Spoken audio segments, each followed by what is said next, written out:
you all for being here this morning. Now we're going to get started. We have got Jake Sherman, one of the founders of Punchbowl News, and we're going to be joined by Senator Jeanne Shaheen on stage for a conversation about news of the day, small business policy, and America's economic future. Senator, please, we will look forward to having you on stage with us.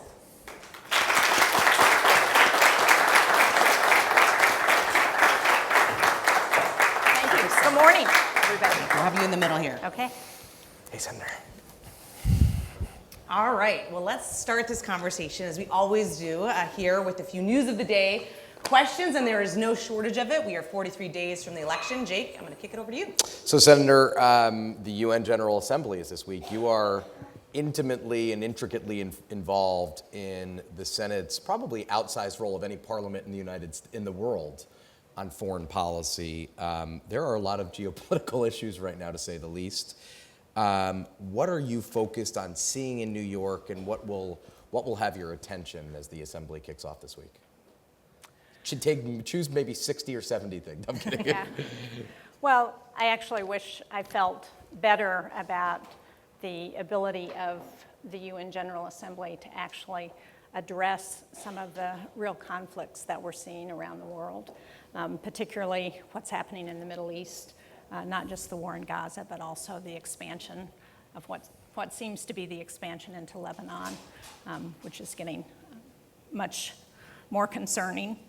Obviously, I would like to see some announcement from the United States for Ukraine for the use of long-range weapons, because I think we should not hobble the Ukrainians as they're fighting for their lives and for democracies around the world. So those are the two big issues that I'm hoping we will hear some movement on. The war in Sudan is another one, the conflict there, where it's not getting much attention, and yet we have millions of people who are on the verge of famine, and too many people dying there as well. So sadly, as you point out, there are a lot of hot spots in the world right now, and I hope the UN General Assembly will really look at what the world can do to try and address them. So the Congress is once again kind of passing a CR, hopefully this week, with a December 20th deadline, basically shaping up to have an omnibus at the end of the year. You have Ukrainian President Volodymyr Zelensky on Capitol Hill this week. Do you expect more Ukraine funding before the end of the year that the Congress will have to put in there? Well, certainly not in the CR. Yeah. I think that will be up for debate as we get into passing the budget before the end of the year. Yeah. Hopefully, the current CR that's on the books will go until December 20th, right, which means that hopefully we can put together the rest of the budget between now and December 20th. 11 of those appropriations bills have passed the Senate, and the House has a very different version of the budget, so we'll have to negotiate that. Would you support more funding for Ukraine in the end of year package? I would if there is a case to be made that will make a difference for Ukraine. Let's talk quickly, and then we'll get into the topic of the day. Let's talk quickly about the election. We are 40-something days from the... 42, I think. 42 is right. But who's counting? You're not. Yeah. I usually know that off the top of my head. You have an incredibly competitive Senate map, which Democrats are doing, I think, a lot better than a lot of people expected, a lot of the punditry class, which I will not count myself as part of, and a tight race for the presidency with Kamala Harris experiencing various surges over the last couple weeks. Give us your back-of-the-napkin take on where Democrats are. Well, obviously, I think Kamala Harris is going to hold on to the White House, and we're going to hold the majority in the Senate. So, optimistic. That's my line, and I'm sticking to it. Okay. Okay, right. Fair enough. Let's shift to the topic of the day, small business policy and the economic future of America. You chair the Senate Small Business Committee. Can you talk about your role there and what initiatives you've worked on this past Congress? Yeah, and let me say it's a real honor to be able to chair the Small Business Committee. My husband and I started our life with a small business, a seasonal business in York Beach, Maine. And when we started Actually, he started it about 3 months before we got married, and when he started it, he and his partner had $800 each, and so they went around and collected all the relatives' wedding gifts and sold them. Did he pay him back at any point, or? No comment. No comment. If they still had their wedding gifts, they probably were not very sellable. But one day somebody drove up and said, "Where can I get a cord of wood?" And his partner said, "Here, tomorrow morning at 8 o'clock." So that was sort of the way we started our business. And by the time we left the business, my husband and I, and it's still going on, it paid for our down payment on our house. It put us both through graduate school and gave us a real start in life. So I appreciate the importance of small businesses and what they mean to this country. You talked about, or at least in the opening remarks, talked about the number of people who are employed by small businesses. It's over 50% of our workforce in the country. But my favorite statistic about small businesses is that they create 16 times more patents per employee than large businesses. So the innovation that we're creating in this country is really coming from small business. And we've looked at a number of challenges that small businesses are currently facing and are trying to think about how we can better address those in the committee. So every business that I've gone to since COVID, they've had 3 issues. They've been housing, which is a huge challenge, childcare, and workforce. And what we have looked at in the committee is how can we think about childcare and help small businesses with childcare, because for large businesses, often they can provide subsidies to their employees, they can support childcare in-house, but small businesses don't have that opportunity. So thinking about how can we invest in childcare in ways that help small business. Housing is a huge challenge. So we have a separate committee that deals with housing. But the reality is if businesses can't find housing for their employees, they can't get employees. And so we've got to do better in this country to address that. One of the things that I have really worked on for a long time is helping small business get into international markets. We know that most markets are outside of the United States, 95% or so. Only about 4% of small and medium-sized businesses are doing business outside of the United States. So thinking about how do we help small business get into those international markets is really critical. Back in 2010, I sponsored legislation to create this State Trade Expansion Program, the STEP program, and it is still going. And we have made some changes in it this year to try and make it work better for small business to deal with some of the paperwork because regulation is a challenge. But it's been important. And in New Hampshire, I just went to the air show in Farnborough because our biggest export is aeronautics, aerospace. And the companies that were there were able to be there with a booth at Farnborough because of the STEP program. They were able to use that money.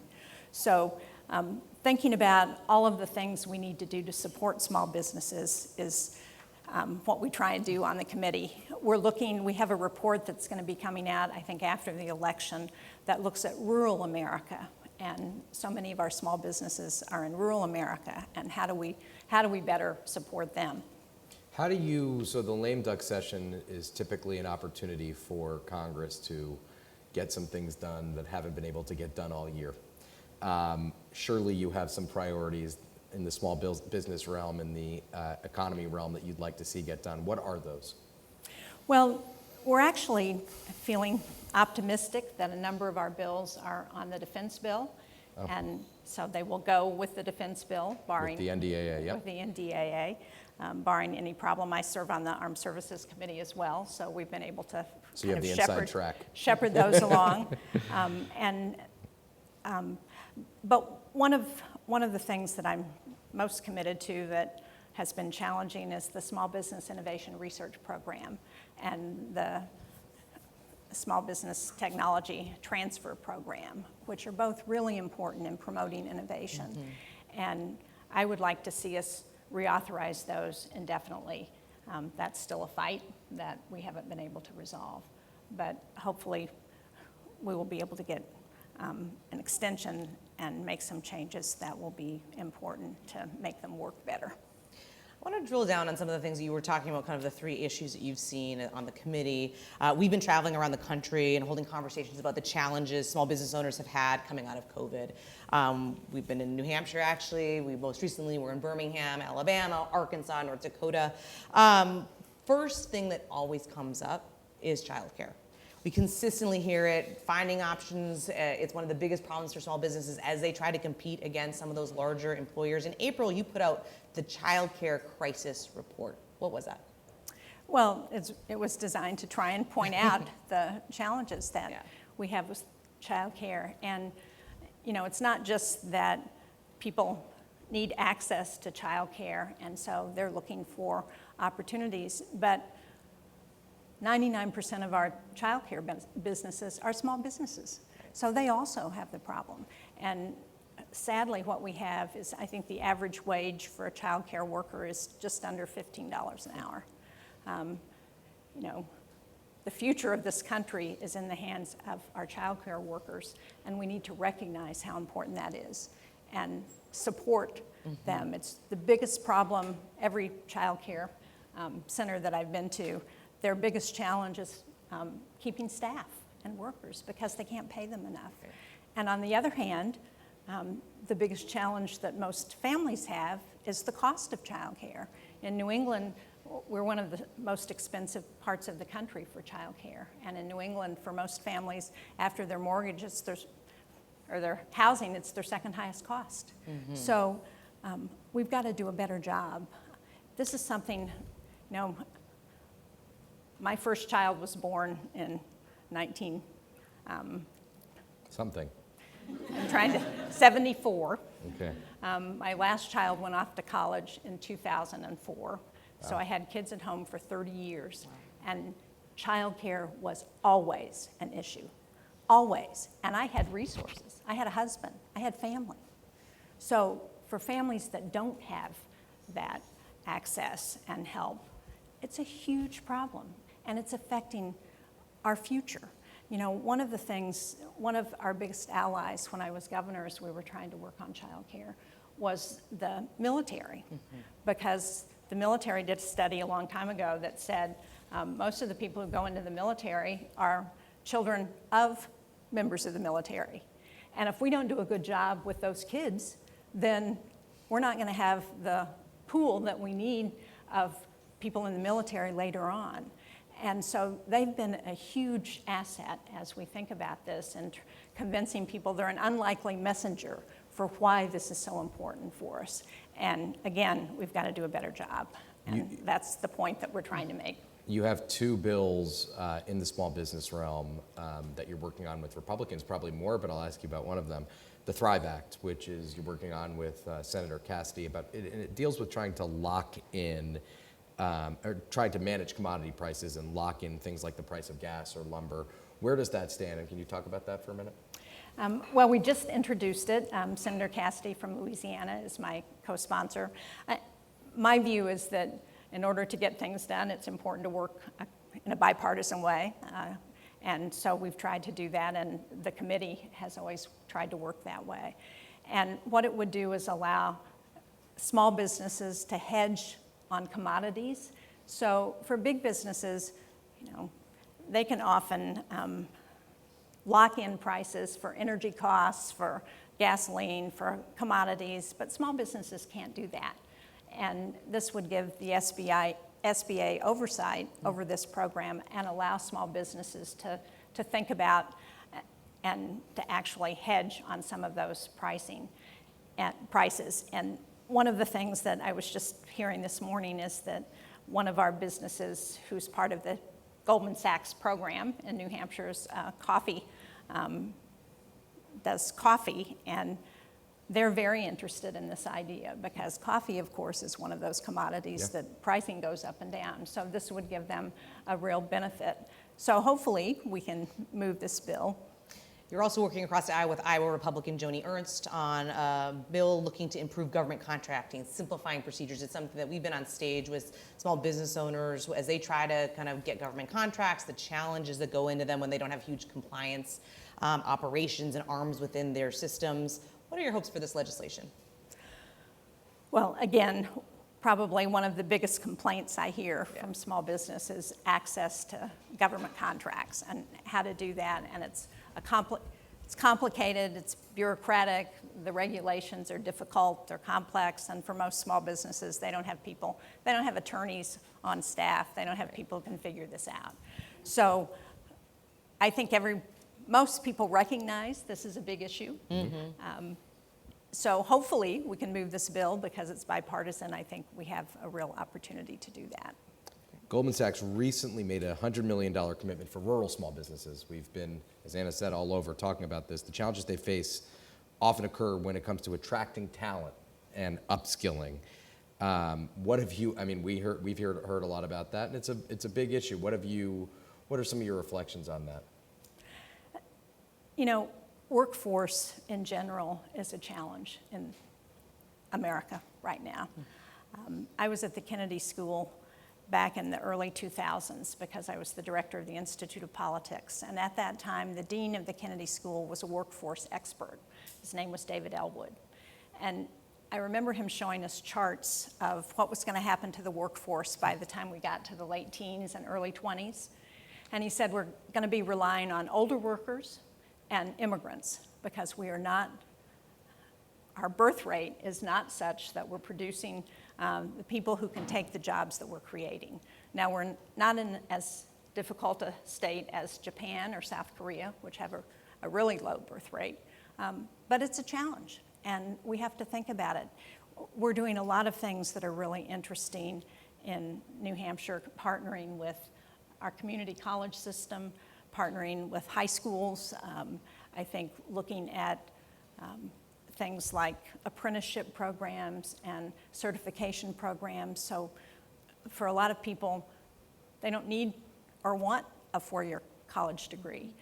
So thinking about how we provide the support to get them into the workforce is really important.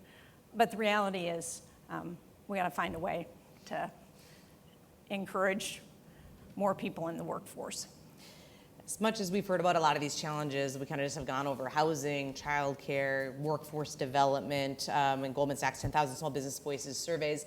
I think one of the kind of special things about this partnership has been the inspiring stories. Honestly, you go around the country and we'll hear some stories today of just kind of perseverance and inspiration. As two small business owners ourselves, the ability to take a leap I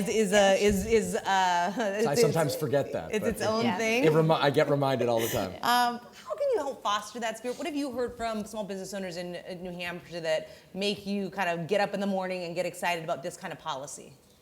Well, and it is one of the things that makes America so unique, right, is that we have that sort of entrepreneurial spirit. You're going to hear from some folks, I think, this morning who can talk about that. And to hear from people who have an idea and they see a pathway and what they need is some help often.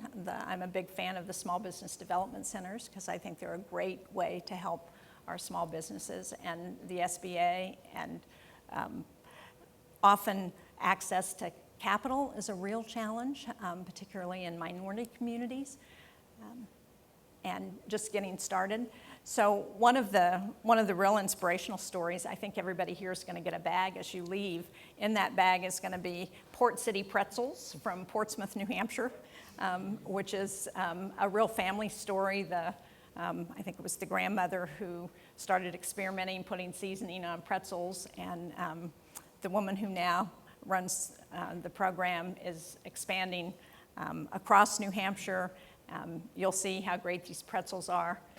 It's everything from cinnamon and sugar to seasoning that's more salty. But again, she took this idea and she's making it work. She's employing some people in the disabilities community, so really contributing to her community and making her small business work. Let's talk briefly, and we're almost out of time, about the one of the things we're going to be focused on very intently next year, which is tax policy. We have a bunch of tax rates expire at the end of next year. This is going to be something, presumably, that every member of Congress is going to spend a lot of time and energy and brain space thinking about how do you think about that right now, and how do you approach some of the small business issues when it comes to the expiration of the tax rates at the end of 25? You know, it's really frustrating because we had a bill that passed the House overwhelmingly, over 300 votes in the House earlier this year, that includes the R&D tax credit, it includes a child tax credit, not as an expansive one as we had passed before, a number of other provisions that are important to small business. And it has been held up over partisan politics in the Senate by one person in a way that is really frustrating for people in this country. We should not allow that to happen. So I'm hopeful that we may, before the end of this year, at least get some of those tax provisions through. I think it's important. Presumably, if Kamala Harris wins, you might have a chance of getting that through in the lame duck. Is that your thinking? I think, yes. I think depending on the outcome of the election, a lot of what happens between now and the end of the year will depend on the outcome of the election. One last question here. Manufacturing Month is next month. A lot of small businesses are manufacturers. Talk to us about kind of how you see manufacturing in America and its importance and its role. Really important. I can remember having conversations in the Senate with folks making the complaint that we don't make things in America anymore. But we are making things in America now. And we've had a number of manufacturing businesses come back to the United States. And we've done a number of things in Congress to try and promote that. The most notable is the CHIPS and Science Act, recognizing that semiconductors used to be produced in the United States. The innovation used to be here. So much of them now are, I think about 2/3 more than that are being produced in Taiwan. And that's not in our national security interest. So we've got to think about how to bring them back to the United States.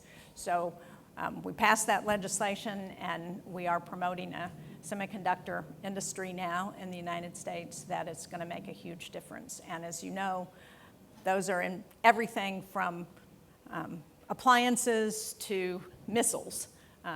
So we've got to have an industry here that works. All right, Senator Sheen, we'll leave it there. Thank you so much this Thank morning. you. We appreciate it. Nice to see you. Now, love to welcome our fireside chat. We have Daniela Senior, founder and CEO of the Colada Shop, who's also whose food we are eating and partaking in today. We also have Kari Parker, who is going to join us as well. Come on up.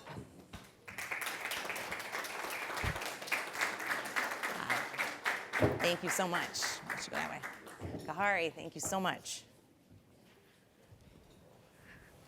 All right. Well, thank you both so much for joining me on stage. It's always, I feel like, the policy conversations are so important, but actually talking to the small business owners and kind of seeing it brought into action and the efforts that you all are doing for your own businesses, but as well as kind of speaking on Capitol Hill is so important. I want to thank you both for joining me. And we're going to start with you, Daniela. I'd like you to just start first. Thank you for providing the food this morning. I'm excited to try some after I'm off stage. You are the founder and CEO of Colada Shop. You recently opened your 7th location in the DMV. Congratulations. Thank you. Talk a little bit about your story and the growth you've had since launching in 2016. Absolutely. Well, thank you so much for having me. I'm an immigrant from Dominican Republic originally, and I started my first business when I was 13 years old out of my kitchen. And I started baking and kept that business all the way through I was 18 years old. I saved up money to be able to fulfill my dream, which at the time was to go to culinary school in New York. Obviously with also additional support from my parents, and I was able to do that, and which was obviously an amazing opportunity, and then had also the privilege of working with amazing people like Chef Jose Andres here in DC. And then I wanted to go back to being an entrepreneur. Like I felt that was always in my blood, and I felt a need to ultimately share part of my heritage, part of my culture. I was I guess classically trained French chef, then moved towards operations, but it really felt important to share my culture, share my heritage, and uplift others along the way. I was, in the nation's capital, and I saw Latino food portrayed in a lot of hole in the walls, which were delicious, by the way.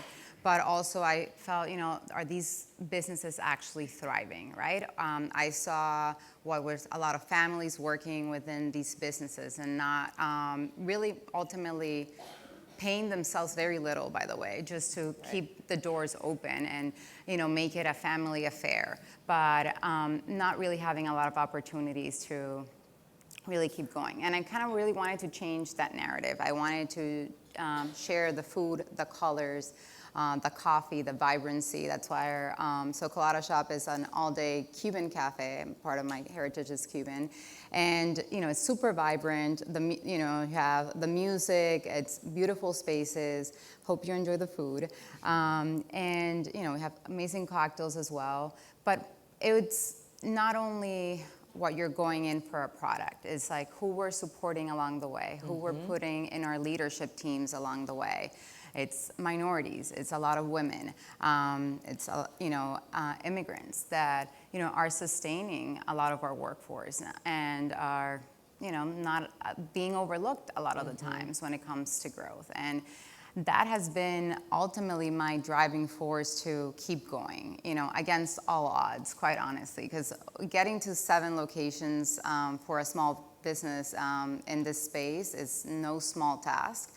Not to pat myself in the back, but it's actually very difficult. Getting funding for small businesses is incredibly difficult. Only 2% of the funding out there goes to women. And then you put a minority woman on top of that, it's like we're talking a tiny fraction.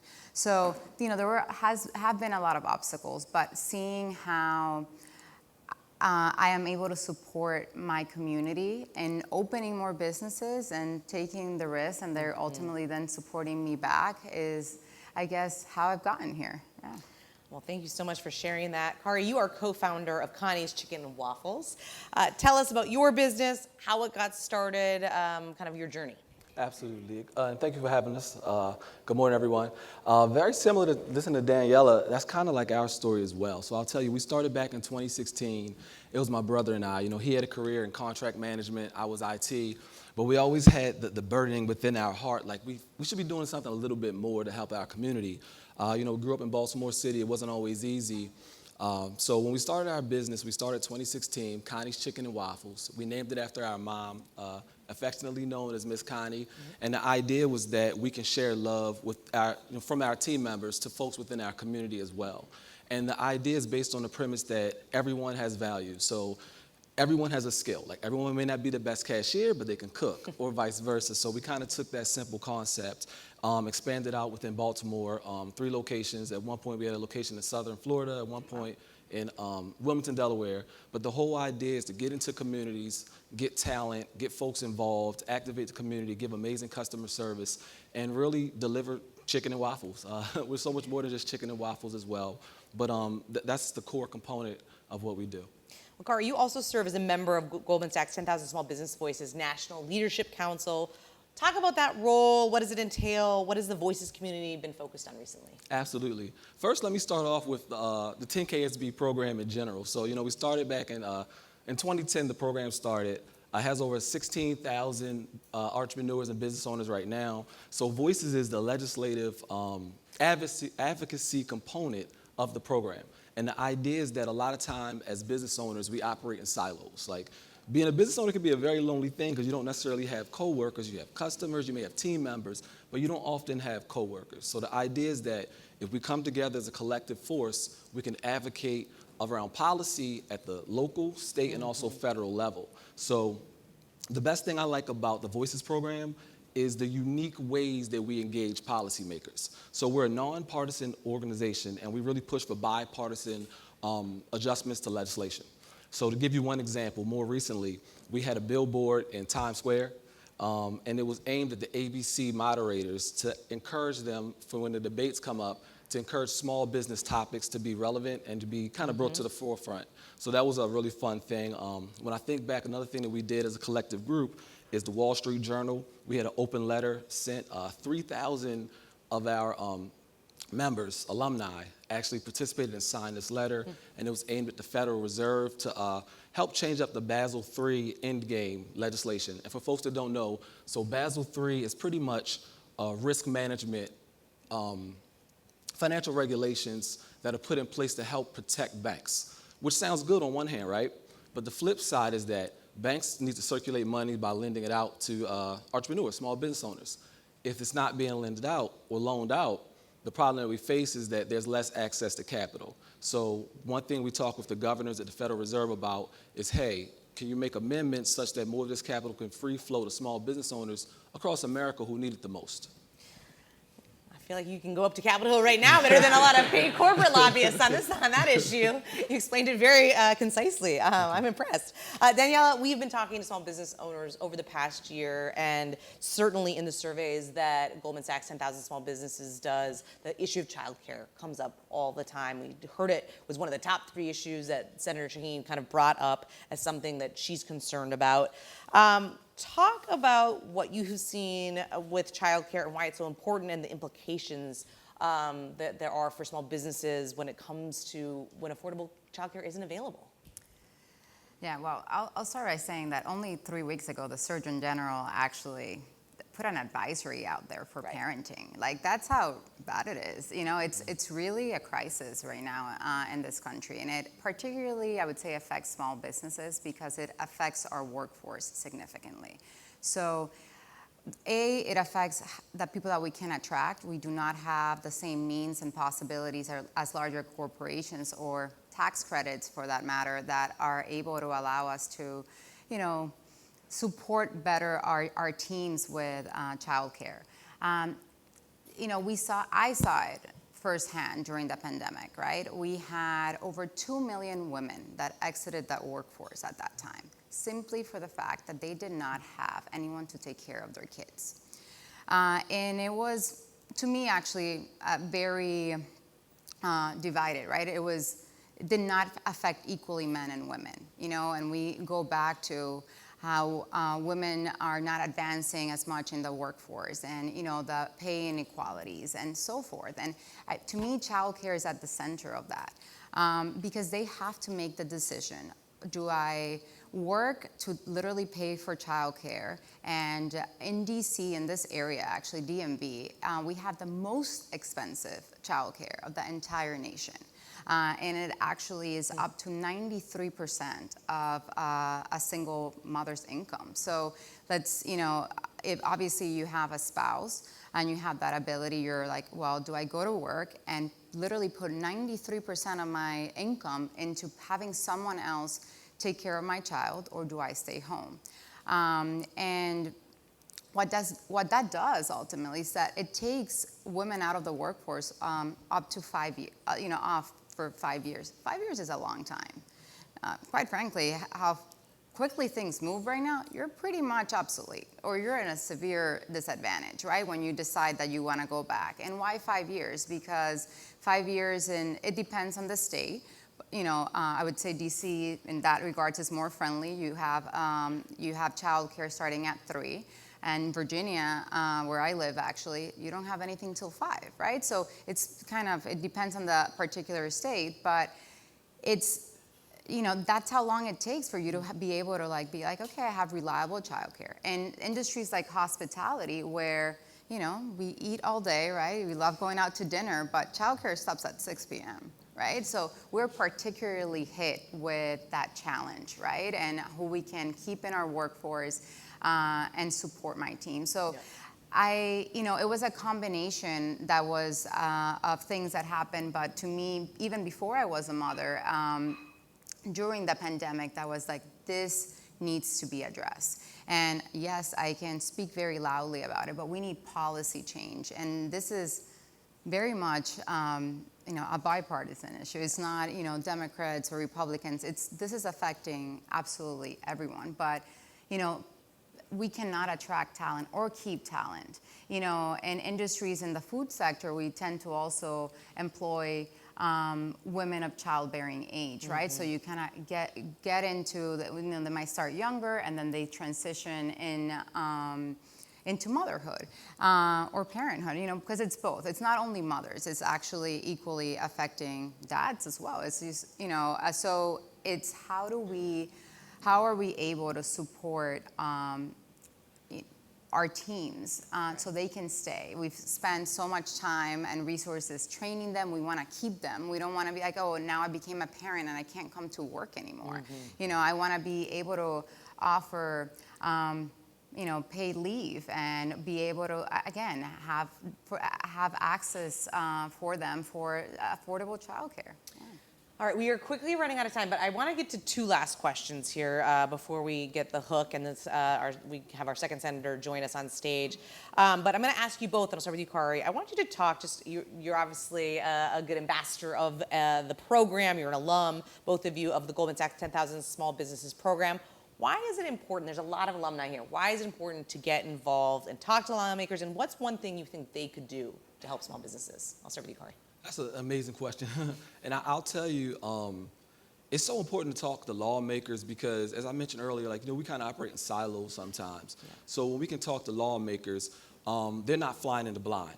A lot of lawmakers, they may have experience in entrepreneurship, but, a lot of times at this point in time, we're feet on the ground, boots on the ground. Right. So I'd say just being able to get our points across collectively, it just means so much. I would say for me, it's honestly tax incentives, right? We mentioned it earlier, the statistics is 50% of, America's workforce is small businesses, yet small businesses have no tax incentives, right? So we are at a major disadvantage, and we are actually putting that money back into our communities, investing in our communities, uplifting our communities. So we should definitely partake in that. Yeah. All right, we heard it here. Again, this is going to be the last question for you. We have a lot of advocates, we have lawmakers, staff watching here on the live stream as well as in person. What's the one thing you want them to take away from this conversation? Kari, I'll start with you. And I'll be brief because I could talk about this all day long. I'd say access to affordable capital, and an emphasis on the word affordable. So there's access to capital nowadays, but I think some things are almost on the line of usury. We're talking 30% rates sometimes being offered to small business owners. And the gist of why capital means so much to small business owners, because think about it this way. Every single day you're going in making a new investment on a conceptual level, right? You gather your team, your resources, you gather your customers, and you hope the customers purchase the product or service, but you need an initial investment to pretty much roll over every single day. When you have access to capital, it allows you to keep that engine running. You can expand as needed when opportunities come up. You can keep your payroll going. It's just so much that's involved with access to capital. So I think, that's probably the biggest point I would make, that I think legislators and policymakers should really look into ways to expand access to affordable capital. All right. I'm going to have to go with him, and I'll emphasize it also, on the women and minorities piece, just because, again, even the access to capital is very challenging, but again, it's just very, very limiting, and the percentage is, again, kind of mind-blowing, where we talk 2% going to them. So, like I said, I think we need to support our small businesses, and without capital, we cannot succeed, and that is the main reason why most small businesses fail, is from ultimately that lack of sufficient funding to get off the ground. All right, Daniela Carr, we're going to leave it there. Thank you so much for joining me on stage. We really appreciate it. Give her a hand. Thank you so much. We are going to start this conversation with a few news of the day questions, as we always do, and then we'll get right into the topic of small business. Okay. Jake, I'll let you start us off. I'll start because I've covered you since 2010 when you had a full head of hair. No, I'm kidding. Well, listen, you make a good point, by the way. About your hair? Of course. I came to Congress with an afro, and the longer I was there, the more of my hair I pulled out. So you're not completely wrong. I don't remember that. Nor do I, actually. You started it, so I had to continue it. You unveiled legislation targeting reform of capital markets today that we wrote about this morning in our AM edition. Our reporters, Brendan Peterson and Laura Weiss, who cover financial services and tax for us, scooped that this morning. Co-sponsored by almost all of the Senate Banking Committee Republicans. Give me what your goal is and what chances you think it has of moving forward.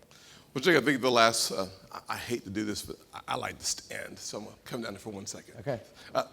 It's a town hall now. Yes. My mama wanted to preach her, so I got to stand up and give a little word This here. might be a first for Punch Bowl News, but alas. Truth is that when you listen to the last panelists, they did a really good job of distilling some of the really important business issues. As a kid growing up in poverty, one of the things I always wanted to do was to have a way to have my mom not just have a house, but have a garage where she could literally drive into the garage and be safe. And for me, I thought that was either football or business. And when you listen to the last panel, what you conclude with is capital for businesses is really, really hard to find. When I started my Allstate insurance franchises, I literally went to the bank with a asset. It was a 9-year-old car, 253,000 miles on it. I was living in an apartment, and the banker said, dude, that's not an asset. That's a liability. I said, bro, that's the only way I'm getting to work today. That's an asset for me. Finding access to capital is so darn hard. And what the Empowering Main Street bill does is it makes it easier for would-be entrepreneurs to present their case to their community in such a way that if the community wants to invest in their business, they get a yes. If we can find more ways to reduce their hurdles, create more access to capital, have more folks in the same room that can say, yes, I like your idea, I like your business plan, let's do it. That's what the bill does. And for me, had it not been for someone in the community who knew me, who believed in me, who trusted me, who decided to write a check, I would not be here today, because it's that important for all of us to recognize when capital is elusive, communities do not grow and prosper. Communities without small businesses in their communities are the communities that are going to be left behind. And unfortunately and disproportionately, that's the African American and the Hispanic communities that are consistently left behind, because finding capital is so darn hard. If you're starting a business from the ground up without the relationships and the influencers in your oikos, in your natural space of influence, you find yourself lagging further and further behind. And so Empowering Main Street really is my way of having a vision about bringing more decision makers in the same room so that they can make the same decisions, say, yes, I like the business plan, yes, I'll invest in the business, and yes, we'll take that calculated risk to transform lives and communities. Are we supposed to stand up and ask questions now, or how does this work? Well, I invite you to sit down. If Yeah, you want. I can't promise can? y'all stay seated. Okay. It's just the way I work. All right. So one other question we wanted to ask you is, I did hear, it's tough. It's I tough. can't help myself. I can't help myself. I appreciate it. This is a first in Punch Bowl News history. I like to be the first in Is some that things. Gary Gensler, SEC chair, was supposed to come to your committee tomorrow, Yes. and there's word that that's not going to happen. What's What the deal with gives? that? Yeah, I just found out it was breaking news. Gensler is not coming. Listen, if I were him, I wouldn't come either, because we got a lot of hard questions for him that I think both left and right agree on the fact that stifling access to capital, having an SEC that is more burdensome and regulatory driven than it is actually achieving the goal of making it easier for folks to have access to capital. That was going to be the direction of my questions tomorrow. I'm not sure why he's not coming. He said scheduling challenges. I'm not sure what that means anymore. But in the end, The challenge is he doesn't want to come from. well, you know, you heard it first from Jake, not from me. I don't disagree. Well, he's at the House today, so he is. He can he's be up- around, right? And so the other thing, though, that has been troubling with the SEC is their approach to cryptocurrency and digital assets. I know it's still a controversial topic. I know the fact of the matter is that some people don't necessarily believe in the industry, but I believe that if we're going to be the greatest economy on the planet, it requires innovation to happen in America. So we have to innovate before we regulate to make sure that those new forms of opportunities populate America and Americans first, and then we spread it to the rest of the world. And in the area of digital assets, here's a place where Gensler and the SEC finds themselves out of step with the average American. And frankly, younger Americans today are leaning into the digital world more than perhaps any other demographic in the country. And so denying access to the opportunity is really denying access to their economic future and perhaps their political future as well. I'm going to combine a couple questions here about the election and about what your future might be. You have a pretty good map, Republicans. I said the opposite to Senator Shaheen, who Democrats have a tough map, although you guys have a lot of tight races around the country. Pennsylvania, Nevada, Arizona, Ohio, and the list goes on and on. How do you feel about Senate prospects? How do you feel about former President Trump's prospects? And you are going to probably go in the administration, right? So, Slide that one right in Okay, there. stand up for that one. see you later. I got to go. That's all there is to it. On the Senate, this is just me being me. I'm sorry. This is the way it works. So on the Senate side, I think we are really in a very positive position. Ultimately, Jake, Anna, business owners, I think there's no doubt that if we can win in West Virginia, and I think if our candidate is breathing, we're going to win in West Virginia. That gets us to 50. If your candidate's breathing, yeah, I think that's Probably right. even if he's not breathing, he's winning in West Virginia, to be honest with you. Second thing is I think today we're leading in Montana. I think that's a good seat for us. Ohio, more difficult, but possible. Pennsylvania it's probably within a 4 or 5 point range, depending on the polls you see. Very, very possible. If you haven't met Sam Brown from Nevada, here is a man who served his country and wears the scars over his entire body for his service to this country. And I can't think of a better American who would do a really good job in the United States Senate. He is a true American hero. I think he's probably 3 or 4 points back, so we'll need to close very aggressively. Mike Rogers in Michigan is also a former FBI agent, former member of Congress who served the nation pretty well as well. So we've got some really competitive races. We win 2 out of the 5 or 6. We get back the majority. I become the chairman of the banking committee. From my perspective, it's probably better for me to, no matter who wins. If Harris wins, there's no chance of going to the administration. I don't think you're going to get the call there. I think you're exactly right. Yes. If Trump wins, I still think that I'm probably better off serving the people of our country as chairman of the banking committee as opposed to going into the administration. We'll see what happens, obviously. But in the end, my hope is that I have a chance to cast a vision about what's possible for this nation economically and do what was done for me, which was create opportunities that led to real transformation of a community. And we'll probably have a better chance of getting you for an event if you're chair of the Senate Banking Committee rather than. I want to do everything I can to support small businesses. Yes. There you go. That's we why like I'm that. here. We like that. Let's shift to that. Let's shift to that topic of small business Yes, and America's economic future. We were talking with the Senator Shaheen about small businesses and priorities for the end of the year, looking to have an omnibus probably. What do you think could get done before the end of the year? Are there any priorities you have for a package in the small business realm, and then maybe even project a little bit into the new Congress? Well, certainly we just introduced our Empowering Main Street. I'd love to see that become a reality. I'd love to see more business owners have access to capital as soon as humanly possible. That likely will take until next year. Yeah. I think the lame duck's going to be it's going to be a freak show in the lame duck, to be honest with you. It's going to be fascinating to watch all these folks come together and try to figure out how to knit together a Christmas tree package called a bill that passes. And so that process has begun in earnest several weeks ago, actually, probably 2 months ago.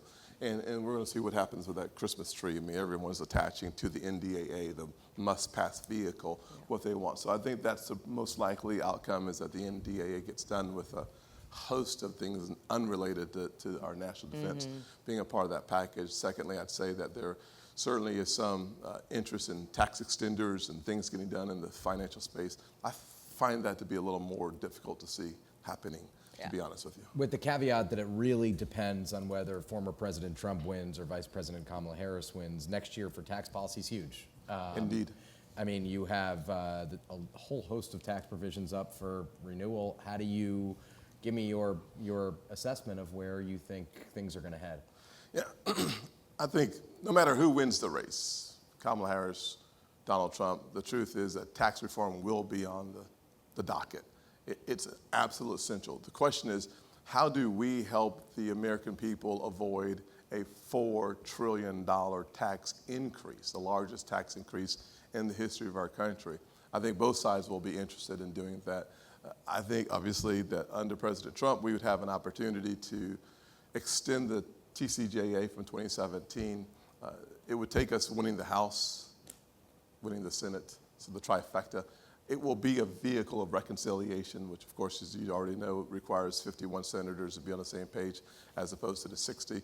And so getting it through the parliamentarians will be the hard, Right. parliamentarian will be the hard thing, to be frank. So extending the $4 trillion worth of tax cuts would be the first objective. Second objective, President Trump has been talking a lot about how to focus on working class Americans, whether you look at his proposal or at least his comments around exempting tips from taxation or overtime from taxation or Social Security from taxation.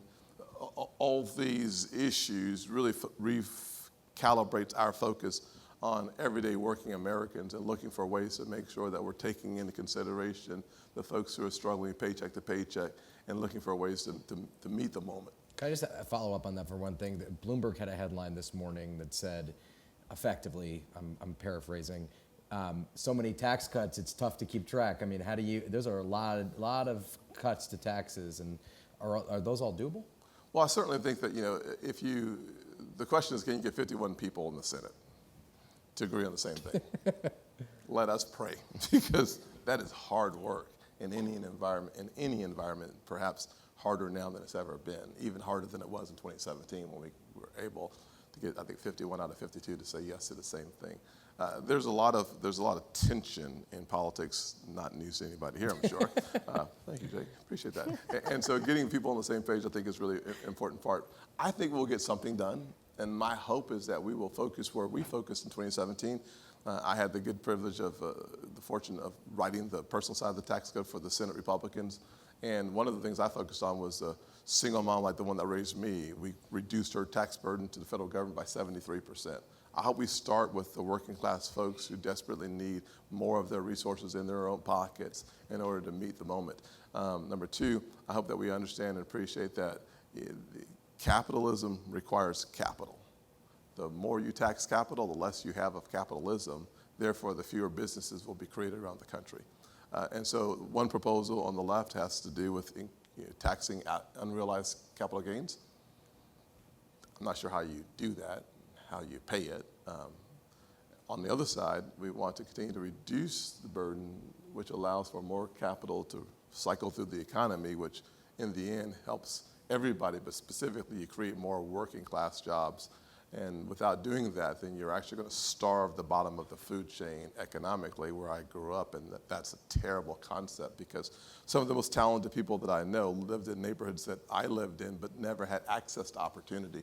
And so focusing on how to bring opportunities back to those neighborhoods, as we did through my Opportunity Zone legislation, is incredibly important. It brought over $84 billion into the poorest communities, majority minority communities that have seen 8% raise in 8% wage growth, 60% increase in the property values, and about 70% of the people, I believe it was, owning their own property, which means, and only less than a 5% gentrification rate.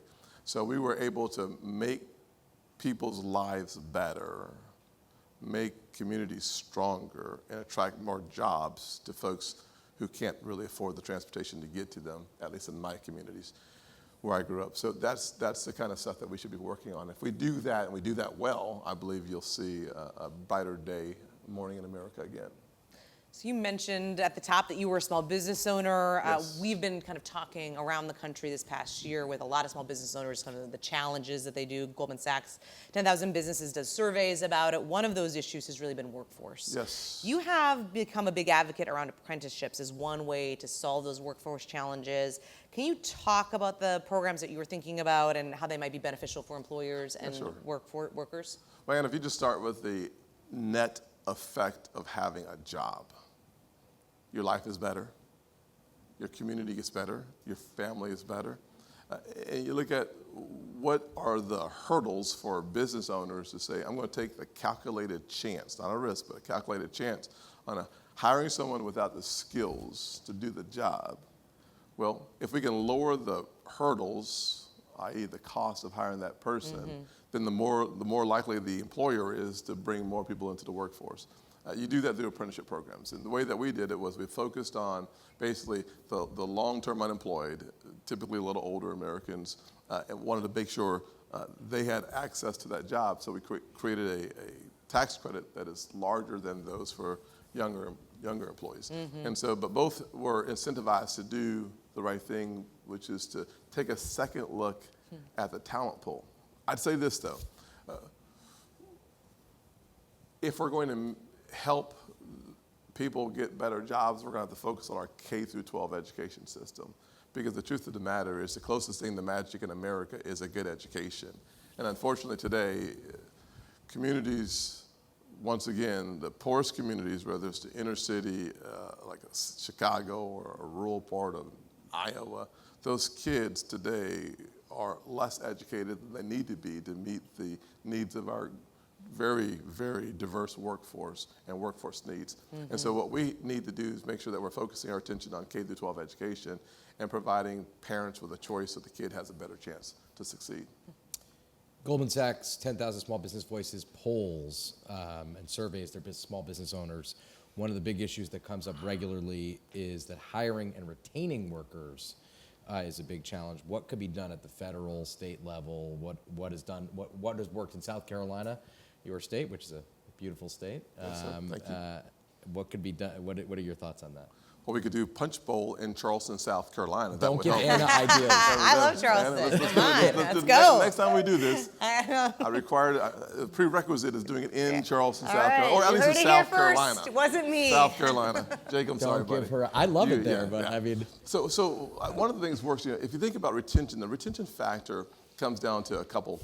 Number one is how competitive are you in the job market with wages? Number two, what's your benefit package for small businesses? In South Carolina, we have about 840,000 people working for small businesses. Small businesses represent about 99% of the businesses. So about 40% of the people who work in South Carolina work for a small business. The truth, though, that is, when I started my small business, I had 7 employees in my insurance business, a few more in my real estate business. But those are micro business systems for the most part, right? Yep. The challenge, of course, is putting together your benefits package. It is so darn hard and expensive for a small business. You know nothing about this, right? Anna I know. handles I'm that. like, I yes. had a feeling, right? So I here's just chase people around hallways. yeah. So here's the challenge, right? We need to make it easier for small businesses to pool their employees so that the health insurance rates come down. We need to make it easier for a small business owner to start something called like a simplified 401k so that you're able to not only attract the employees, but retain the employees by having the kind of benefit structure that says, yes, we value you even beyond the paycheck. The average business spends between 30 and 40% of their resources on benefits.